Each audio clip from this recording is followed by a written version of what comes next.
BJP ఏదైతే మేము ఇది ఇవ్వాలంటే మాకు మనసు రావటం లేదు.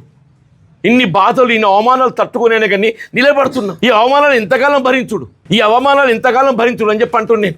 20వ తారీఖు నాడు ఏదైతే ఎమ్మెల్యే గారితో కలిసిందట, 27 నాడు ఏదో మరి నామినేషన్ ఇంట్రడ్యూషన్ నాకు తెలియదు, 28, 29, 30 నాకు తెలియదు. ఇప్పుడు ఆయన కుర్చీలో కూర్చున్నాడు. మరి ఈయన కానీ ఏమనుబంధం, ఏ రుణం తీసుకుంటున్నా ఏందో మాకు తెలియదా. మమ్మల్ని బలిపెడుతున్నావు కదా, మమ్మల్ని బలిపెడుతున్నావు కదా అంటున్నాయి అనేది. నేను బీఆర్ఎస్కి చేయలేదు, బీజేపీకి చేయలేదు.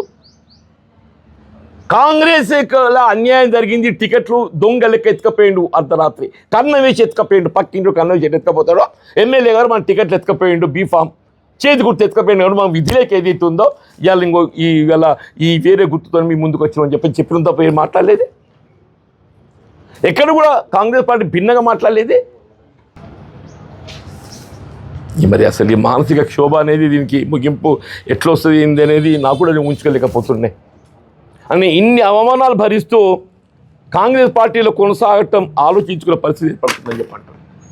ఇన్ని అవమానాలు భరిస్తూ ఇంత ఆత్మక్షోభతోని కాంగ్రెస్ పార్టీలో కొనసాగటం ఆలోచించుకునే పరిస్థితి ఇలా ఏర్పడుతుందని చెప్పండి. మరి భవిష్యత్తు ఇలా ఎటు దారి తీస్తుందో ఏంటో కానీ ఇప్పటికైనా అధిష్టానం ఏదైతుందో లేకుంటే ఇది ముగింపు కాదు కదా. ఎన్నిక ముగింపు కాదు కదా. ఈ వేధింపులు ఏదైతుందో ఆయన ఎమ్మెల్యే ఉన్నంతకాలం కొనసాగుతాయి. ఈ వేధింపులు ఇంతటితో ముగిసేటి కాదు. ఈ వేధింపులు ఏదైతుందో ఆయన ఎమ్మెల్యే ఉన్నంతకాలం కొనసాగుతాయి.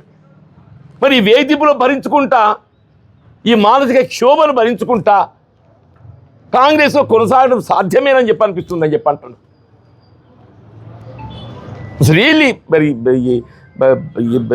అసలు ఏంటి దారి ఎటు ఉంటుంది ఏంటి అనేది నేను ఊహించుకోలేకపోతున్నాను చెప్పంట. మీతోనన్నా ఈ మనోవేదన పంచుకుందాం అని చెప్పని నేను మాట్లాడుతున్నాను. అంతకంటే ఎక్కువ నేను చెప్పగలిగేది లేదు. మీరు పరిస్థితులని గమనిస్తున్నారు అని చెప్పంటున్నా. పార్టీలో కొనసాగటం అనేది ఆలోచించుకునే పరిస్థితి ఏర్పడుతుందంటున్నాను నేను. పార్టీలో కొనసాగడం ఎందుకంటే ఇవాళ ఆయన ఊరు వచ్చి మా మీద ఆధిపత్యం చెలాయిస్తా అని చెప్పని మా కాంగ్రెస్ పార్టీ మీద ఆధిపత్యం చెలాయిస్తే, మా కార్యకర్తల మీద అజమాయిషి చెలాయిస్తే, మా హక్కులను కాజేస్తే మా కాంగ్రెస్ కార్యకర్తల యొక్క హక్కులను కాపాడలేక ఏం చేయాలి నేను? Please guide me